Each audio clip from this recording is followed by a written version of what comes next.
All right. Like I said earlier on, I come from a family of service. We do service to the community, the people. From my father to my uncle, my late uncle, Chief Abiodun Ogunsoya. You all know him was a political animal. My late auntie, Auntie Derele Ogunsoya, politics. So I was brought up in politics.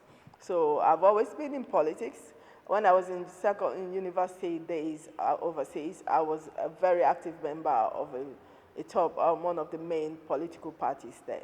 So politics is not new to me. I see it as an avenue to provide the service and to help develop our nations, our people, and that is the best avenue for me to work, apart from the NGOs and the philanthropies arm of things. So I started politics in Nigeria in 2014. When I came back to Nigeria to join politics, I read all the manifestos of the different parties out there. And for me, PDP closely matched where I was coming from. Their manifesto and their constitution spoke the same language as the parties, overseas party that I was coming from. So it was an easy fit for me. So I went in there and I did my bit. I think I contested for Senate, but I didn't get through the primaries. I was late.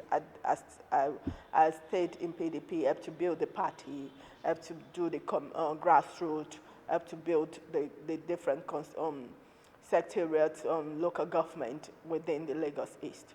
So I was doing that until 2019, and I contested again for the Lagos East senatorial district, and I was elected to be the candidate for PDP, and I ran that in 2019 against the late Oshinowo. It was a good race. I believe I won, but the result that was declared was like 40-50, and that was my first time venturing out. I had to do a lot of grassroots campaign. I had to speak to what I actually wanted to do. My manifesto was very simple to read.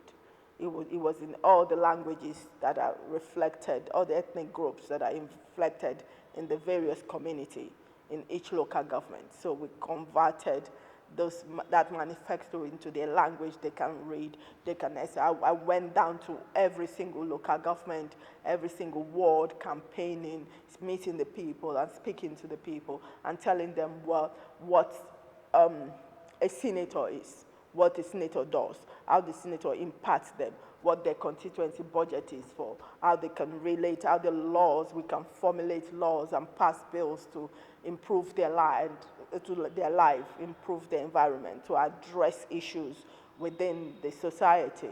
So it was, I think that was the sort of first time they actually they actually understood, because a lot of them was quite shocked. That was the first time they actually understood, oh, so this is what the senator does. This is how the senator is supposed to be doing. This is the work the senator is supposed to be relating to them. The senator is supposed, and we promise to be in their constituency at least once every quarter for the 4-year period. So it was an interesting run, and it was very educational, and it was also being thrown in at the deep end of Nigerian politics. So it was something that made me more determined to progress forward.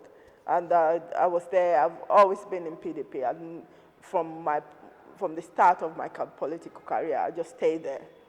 Win or lose, just stay there, because you have to.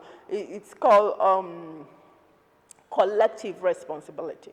It's one thing to go into primaries. Once the primaries is over, and whoever won, as a party, the party is supreme. You have to collectively stay together and collectively run the campaign together, provided that the agenda is still closely matched with yours, and there's it's a fair and free election.